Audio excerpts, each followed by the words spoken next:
ચટણી લીધી છે અને બટેકાનો મસાલો પણ પાથરી દઈએ. બટાકાનો મસાલો પાથરી દીધો છે તો તેની પર આપણે થોડું ચીઝ ભભરાઈ દઈશું.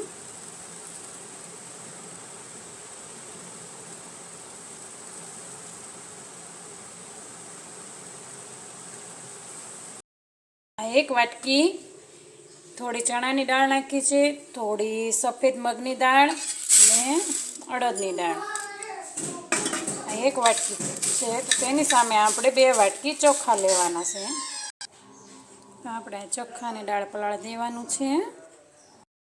ચોખાને દાળને પલાળી દીધું છે મેં. હવે એને બપોર સુધી આપણે પલાળવા દેવાનું છે. કાંઈ ઢોસા બનાવવાનું નક્કી નહોતું, નકર તો આપણે સાંજે પલાળી દઈએ તોય ઉઠલી જાય ઢોસા.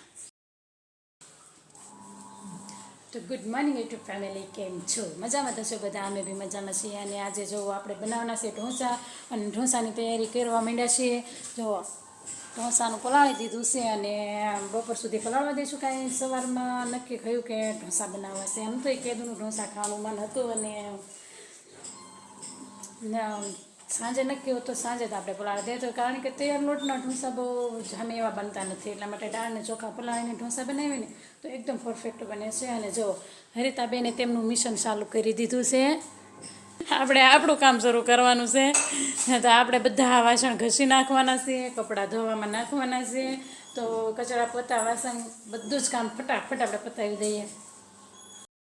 છાલ કાઢી નાખીએ છીએ બટેકાને બાફા મૂકી દઈએ. આપણે ડુંગળી, મરચાં, ટમેટાં, વટાણા બાફી દીધા છે, મીઠા લીમડાના પાન, થોડા સૂકા ગરમ મસાલા, લીલા લસણ, કોથમરી. બટેકા બફાઈ ગયા છે, દાળ બફાઈ રહી છે. અને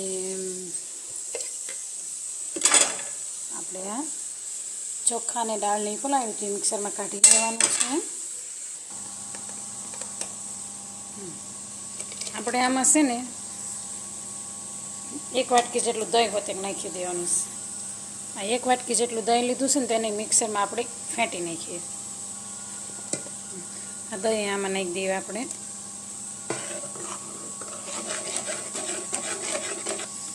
બેટર આપણું કેવું સરસ તૈયાર થઈ ગયું છે. મીઠું તમારે નાખવું હોય તો તમે નાખી શકો, ન નાખવું હોય તો બી ચાલે. કારણ કે મને મીઠું નાખેલું જ એના જે પડતળ હોય ને કવર એ ભાવે છે. આને સાઈડમાં ઢાંકીને રાખી દઈશું. બટેકાનો સૂંદો કરી લેવાનો છે આપણે. બટેકાનો સૂંદો થઈ ગયો છે. આપણે આપણી દાળ બફાઈ ગઈ ત્યાં બટેકાનો મસાલો બનાવી નાખીએ. તેમાં આપણે જરૂર પ્રમાણે તેલ નાખી દઈશું. 10 વાગ્યાથી ઢોસા બનાવવાની શરૂઆત કરીશ.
તેમાં આપણે આ બાફેલા બટેકાનો છૂંદો નાખી દેવાનો છે.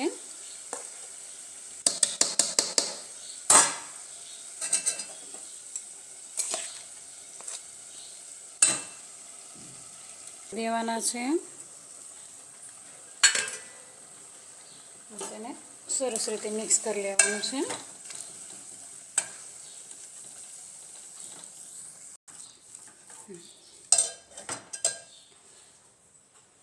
આપણે સરસ એવો બટેકાનો વઘાર થઈ ગયો છે. તો તેમાં આપણે થોડા કાપેલા ધાણા નાખી દઈશું.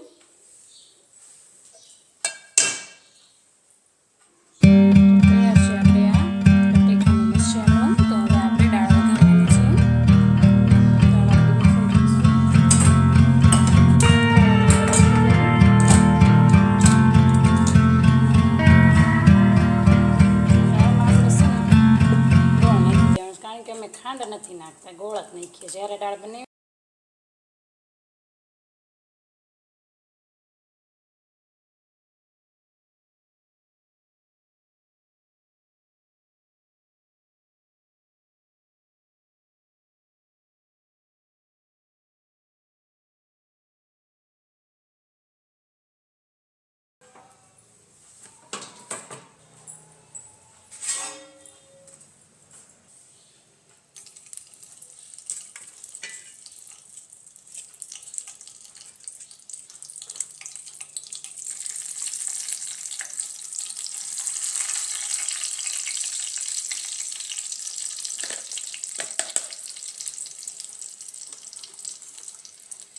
રાઈ ફૂટી જાય ને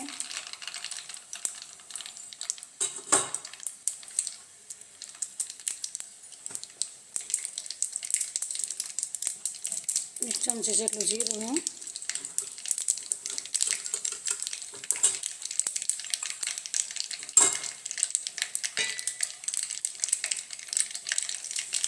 વઘાણી 1 ચમચી.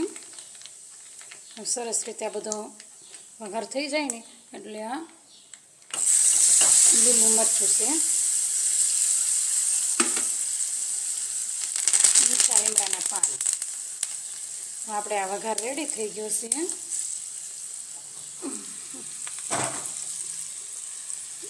રેડી દઈએ.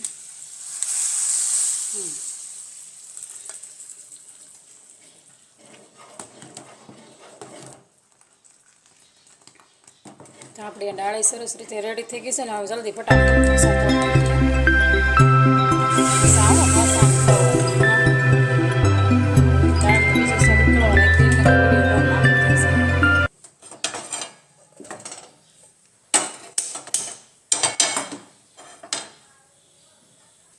તો આપણે આ તીખી ચટણી પણ બનાવી છે.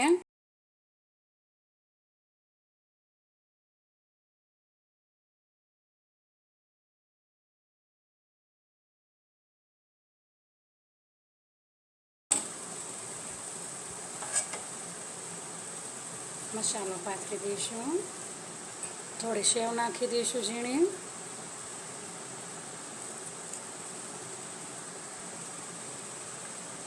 થોડી ડુંગળી, થોડા કાપેલા ધાણા. તમારી પાસે દાડમના દાણા હોય તો તે તમે નાખી શકો છો. તો આપણે આ ઢોંચો આપણો તૈયાર થઈ ગયો છે. તો હવે આપણે તેને કાઢી લઈશું.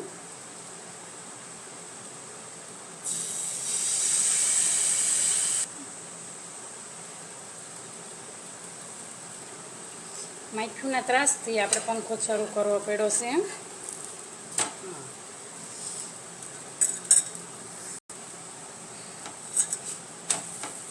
સેમ આવી જ રીતના આપણે આ ઢોસાને ચટણી લગાવી દેવાની છે. ચટણી લગાવી દીધી છે અને બટેકાનો મસાલો પણ પાથરી દઈએ.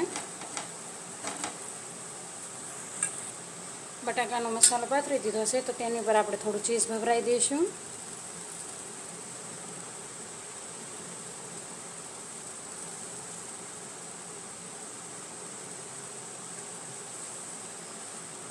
થોડી ડુંગળી નાખી દઈશું.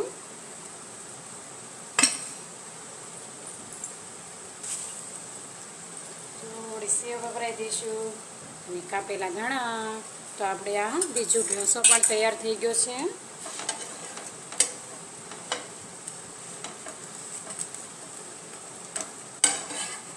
એને આપણે કાઢી લઈશું. તો આપણે આ ગરમ ગરમ ઢોસો તૈયાર થઈ ગયો છે. તો હવે આપણે તેને સર્વ કરીશું.